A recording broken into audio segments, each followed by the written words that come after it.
Como mencionei no início da Santa Missa, na comemoração do aniversário de criação da Diocese, podemos realizar a liturgia da solenidade. Então, hoje estamos rezando o formulário de orações pela igreja, de modo particular pela igreja local, que é a nossa Diocese de Sete Lagoas, chamada Igreja Particular de Sete Lagoas, que está sob o particular cuidado de um bispo diocesano. Mas ela está na unidade e comunhão da igreja no mundo inteiro com o Santo Papa. Ela é a extensão da Igreja Universal, da igreja presente no mundo inteiro, com a missão de ser sinal e instrumento da presença de Cristo no mundo. Nós estamos aqui para ser instrumento, sinal e instrumento da presença de Cristo no mundo. Assim, a igreja está presente no mundo inteiro pelas tantas dioceses, de norte a sul, de leste a oeste, como Jesus ordenou no começo: ide por todo o mundo. A igreja saiu para anunciar o Evangelho. E por todo o mundo aonde a igreja chegou, ela chegou até essas terras, até esses territórios. E aqui, no ano de 1955, para que houvesse uma atenção e um cuidado pastoral mais direto, o Papa Pio XII criou esta Diocese de Sete Lagoas, a nossa Diocese de Sete Lagoas, com desmembramento de duas dioceses. Parte foi desmembrado para constituir a nossa diocese do território da Arquidiocese de Belo Horizonte. E outra parte foi desmembrada da Arquidiocese de Diamantina. E assim formou-se a nossa Diocese de Sete Lagoas, com um território, com uma extensão geográfica de 12 mil quilômetros quadrados. Esta diocese foi criada com a bula, que tem aqui seus dizeres no estandarte da diocese. Servos do Clementíssimo Redentor. Os documentos papais, pontifícios, sempre têm as primeiras palavras como seu nome, seu título. Então, Pio XII começou dizendo para a criação da nossa diocese: eu, servo do Clementíssimo Redentor. Esta é a bula que criou a nossa diocese. E lá o Papa definiu o nosso território, os desmembramentos, como mencionei, e constituiu a nossa Catedral Diocesana. Então, na bula está que a Igreja de Santo Antônio, na cidade de Sete Lagoas, seja elevada à condição de Catedral Diocesana, a dignidade de Catedral Diocesana. Hoje, a nossa diocese, nesses 12 mil quilômetros quadrados, está sob os nossos cuidados, o cuidado do nosso báculo pastoral, 22 municípios e 41 paróquias. Nesses 12 quilômetros quadrados. Uma população aproximada, nós vamos agora pegar os dados atualizados do último censo, censo 2023, estamos aí aproximando de 500 mil de habitantes. A nossa missão, podemos dizer, a nossa responsabilidade, o nosso compromisso de evangelização é muito grande. O nosso olhar de cuidado pastoral deve se estender a esse quase 500 mil de habitantes. E a igreja, quando fala de anunciar o Evangelho, ela não fala só para aqueles que são batizados católicos. A igreja está no mundo para evangelizar a todos. Então, nós respeitamos ecumenicamente todas as igrejas, no seu caminho de evangelização. Mas, mesmo que a pessoa esteja naquela igreja, naquela denominação cristã, o olhar da igreja enviada por Cristo, que tem o mandato de Cristo, ele olha na direção de todos sem excluir ninguém, respeitando a opção e a liberdade religiosa de cada um. Mas olha com o mesmo cuidado pastoral para todos.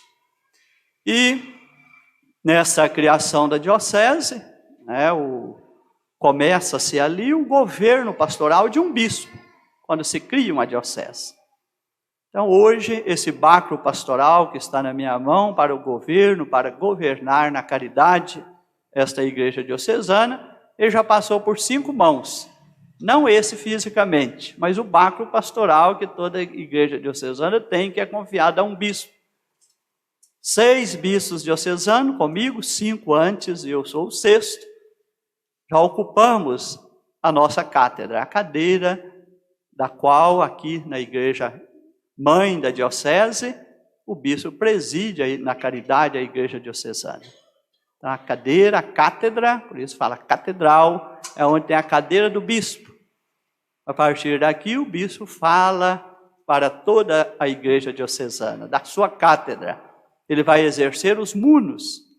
É o muno de ensinar, o muno de santificar e o muno de governar na caridade. E da cadeira aqui ele usa o báculo pastoral, dizendo que está sobre os seus cuidados conduzir no caminho da fé todos os diocesanos.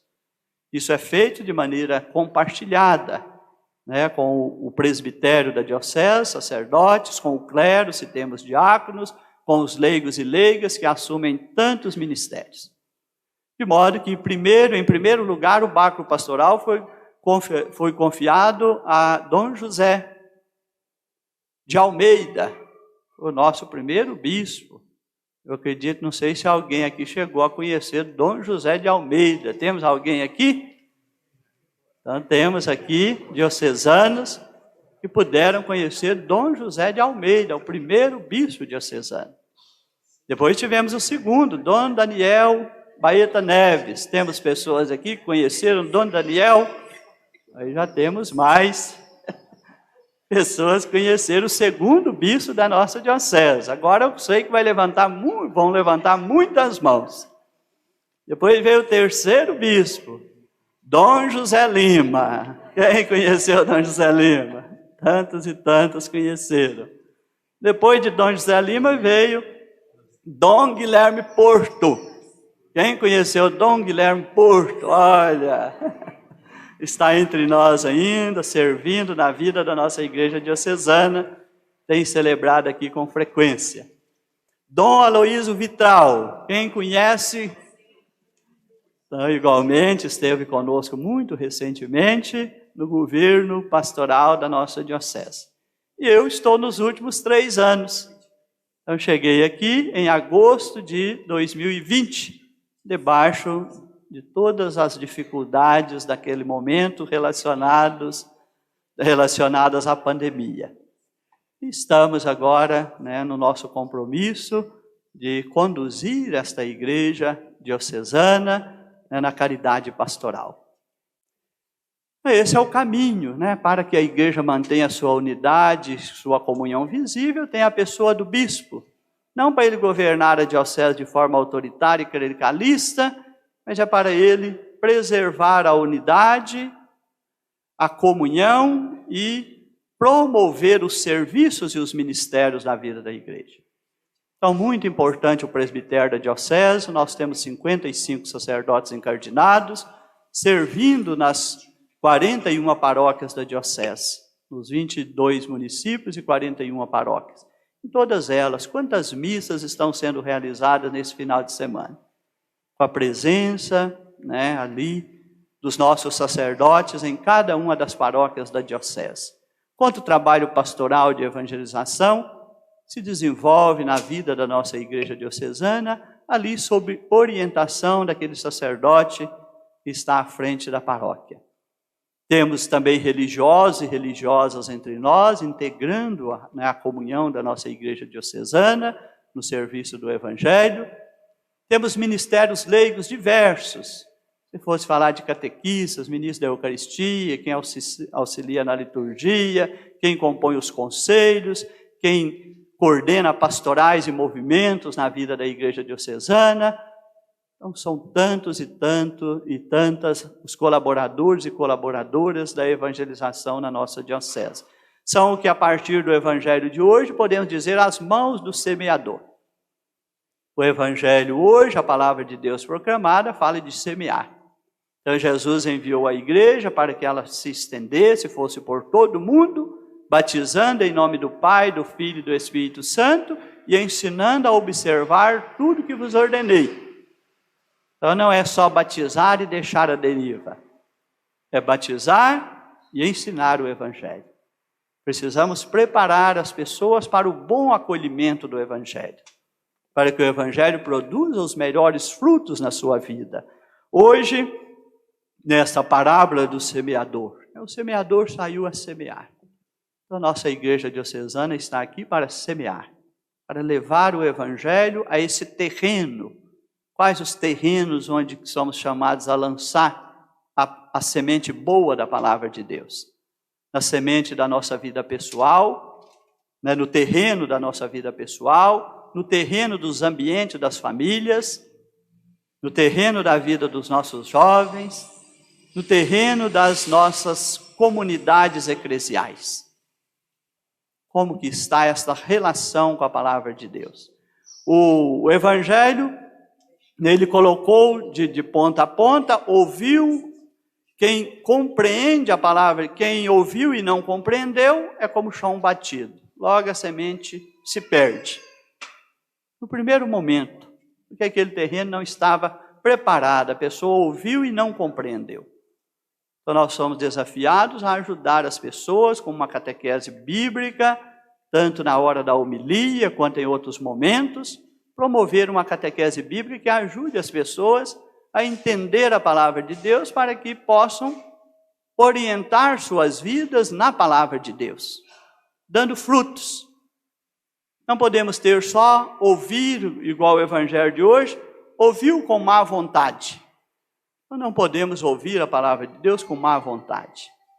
A Eucaristia é formada por essas duas mesas.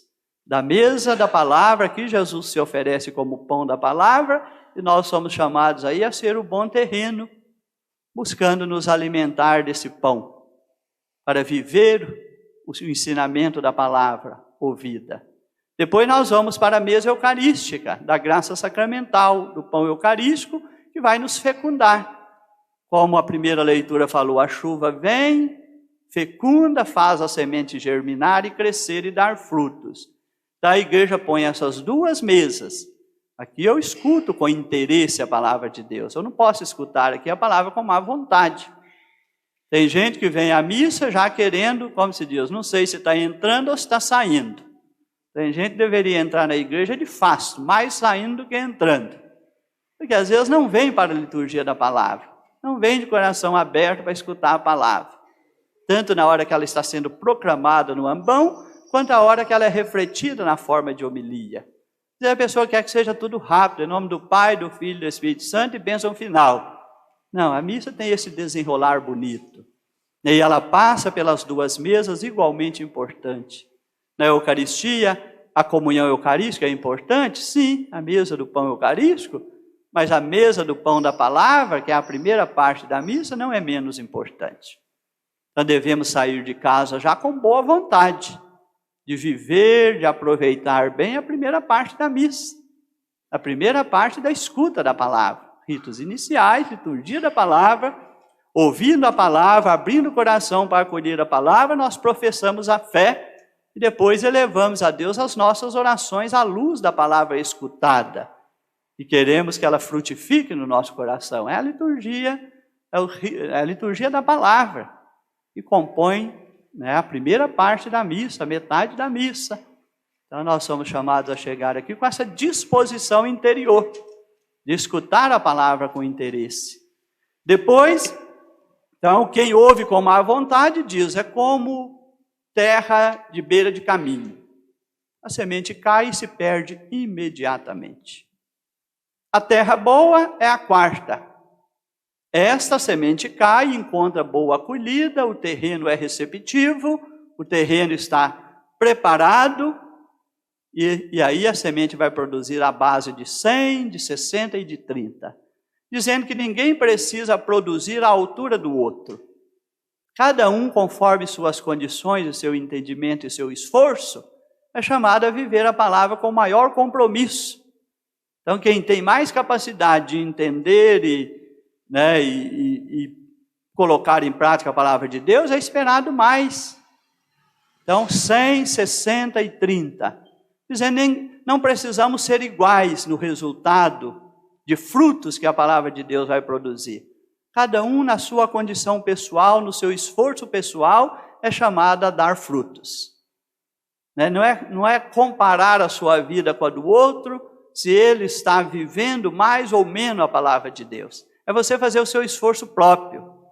Às vezes o esforço de um consegue 100, o esforço do outro consegue 70, o esforço do outro consegue 30, mas houve o esforço, houve a vontade de acolher a palavra e frutificar. A igreja é esse semeador. E no meio nós temos duas situações. Temos terreno com pedras, é quando a pessoa foi um pouco orientada, interessou um pouco pela palavra, mas depois vieram exigências. Para você viver bem a sua fé, testemunhar a palavra de Deus, você tem que renunciar às propostas do mundo. Às vezes você vai enfrentar tribulações. A hora que vem as tribulações ou as exigências, a pessoa acaba recuando. Ela não dá aquele passo que ela deveria dar para que a palavra de Deus frutifique na sua vida. Ela prefere continuar seguindo o que o mundo propõe e não tem aquela força de viver o que o Evangelho ensina. Depois ainda vem o terceiro, que é a semente abafada. Quando o mundo põe os seus interesses, a ilusão do dinheiro. Quanta gente hoje, preocupada com seus interesses particulares, aí com a ilusão do dinheiro, abandona o caminho da fé. Troca o Evangelho, o ensinamento do Evangelho, a palavra de Deus, por vantagens pessoais. Então nós não podemos fazer essa troca. A palavra de Deus vai exigir uma escuta atenciosa, comprometida e uma disposição interior de viver. Então é preciso converter. Então o Evangelho falou de olhos, ouvidos e coração. Então o coração dessa gente se tornou insensível. Não vamos ser, diante da palavra de Deus, um coração fechado e insensível. Vamos abrir o coração para acolher e a palavra frutificar. E uma vez que a palavra chega ao nosso coração, ela abre os nossos olhos. Nós vemos em Jesus, que veio do Pai e que nos dá o caminho da salvação pela sua palavra. Tendo olhos, não veio. Nós queremos reconhecer a divindade de Jesus e acolher a sua palavra. E Jesus nos chama a acolher essa palavra como caminho de salvação. No capítulo 13 de São João está: eu não vim condenar, eu vim salvar. Mas aquele que não me recebe e rejeita a minha palavra já tem a sua condenação. Ele não quis seguir o caminho da palavra, que é caminho de salvação. Então, Jesus nos chama a esse coração aberto que acolhe a palavra. Certa vez, e hoje celebramos Nossa Senhora do Carmo, e a Imaculada Conceição é a padroeira de nossa diocese, olhando para Maria também nós temos uma escola, um ensinamento bonito. Eis aqui a serva do Senhor, faça-se em mim segundo a vossa palavra. Maria colocou a palavra de Deus em primeiro lugar na sua vida. Faça-se em mim, não a minha vontade, mas segundo a vossa palavra. Jesus vai dizer: a palavra que eu vos digo não é minha, é do Pai que me enviou. Então Maria acolhe essa palavra, acolhe Jesus na sua vida, acolhe essa palavra viva, faça-se em mim segundo a vossa palavra. Tem um momento que Nossa Senhora é elogiada. Jesus tem diante de si muitas pessoas às quais ele está ensinando. Alguém diz para Jesus: feliz aquela que mereceu trazê-lo no ventre e amamentá-lo. E Jesus falou: a felicidade de Maria não se reduz a isso, embora ela tenha vivenciado esta alegria. Mas é feliz quem ouve a palavra de Deus e põe em prática. Então todos nós podemos viver essa alegria, essa bem-aventurança. Feliz é aquele que ouve a palavra de Deus com interesse e a põe em prática. Esse é feliz, esse está no reino de Deus. Então vamos cada dia mais abrir o coração, acolher a palavra no coração para que ela tenha no nosso coração toda a fecundidade. Depois vai mudar o nosso olhar, nós vamos olhar o mundo conforme a palavra de Deus. Então nós olhamos o mundo com interesse das propostas do mundo. e vamos ficando cegos para muitas coisas. Hoje nós vivemos muita cegueira. Se nós compreendemos a palavra de Deus, nós vamos ver que nós estamos cegos. Às vezes estamos cegos por um mundo aí que tem muita pessoa vivendo situação de abandono e sofrimento social. A gente vai achando que está normal. A palavra de Deus não nos leva a enxergar o sofrimento dessas pessoas. Não nos leva a entender as dificuldades dessas pessoas. Jesus olhou, viu e teve compaixão de todos aqueles que estavam feridos e caídos. Na nossa sociedade tem muita gente ferida e caída à nossa volta. Então nós somos chamados a olhar para elas com o olhar de Jesus, com o olhar de compaixão, com o olhar de amor, com o olhar de cuidado. Então, esse deve ser o nosso esforço, e depois o nosso ouvido. O mundo vai dizer para nós o seu interesse. O mundo vai nos ensinando a ser egoísta, individualista, ser muito apegado às coisas materiais. O mundo às vezes vai nos ensinando a ser rancoroso, vingativo, perseguidor. A palavra de Deus vai nos ensinando a perdoar, a ser generoso, a ser bom, a ser cuidadoso com as pessoas, a partilhar o que temos. O caminho da palavra, a semente fecunda, é quando ela transforma nossas atitudes. Nós passamos a agir como Jesus ensinou e agiu. Por isso a oração diz, ser sinal da presença e instrumento da presença de Cristo no mundo. A igreja toda, todos nós batizados, somos chamados a ser sinal e instrumento da presença de Cristo no mundo. E isso do nosso viver, do nosso agir, na nossa maneira de mostrar que vivemos conforme a palavra de Deus nos ensina. E termino dizendo que a nossa diocese propõe, à luz dessa palavra de Deus que precisa ser jogada em todos os ambientes. Nossa diocese propõe melhorar na evangelização das famílias. Muitas de nossas famílias, hoje já não tem um ambiente ali de vivência da fé. Precisamos chegar lá com a evangelização, com a oração, com a palavra de Deus, para tornar aquele terreno mais fecundo na vida espiritual. Nossos jovens estão precisando do cuidado da igreja. Precisamos encontrar meios. Hoje está sendo realizado em Barreiros um encontro de juventudes. É a nossa igreja com o Baco Pastoral se esforçando para apoiar os jovens no caminho da fé. E queremos avançar muito nesse sentido. Nossa igreja diocesana se preocupa, e eu mencionei aqui os ministérios. O bispo, os sacerdotes, os consagrados são importantes no serviço da evangelização. Mas precisamos muito dos leigos. Em muitos ministérios. Agradeço o ministério dos catequistas, dos ministros da Eucaristia, quem prepara os casais para o matrimônio, quem prepara as famílias para batizar seus filhos. Então precisamos nessa ministerialidade melhorar a formação e a espiritualidade dos nossos leigos para que eles possam participar ativamente da evangelização em nossa diocese. Nossa diocese se preocupa com as pessoas fragilizadas. Precisamos ir mais ao encontro do idoso, do enfermo, da pessoa encarcerada, da pessoa que está vivendo exclusão social. Uma igreja pastora, uma igreja sensível, uma igreja que cuida como o bom pastor ensinou. Aí temos muitas pessoas precisando dessa proximidade e cuidado da igreja, às vezes estão ali esquecidas e na solidão.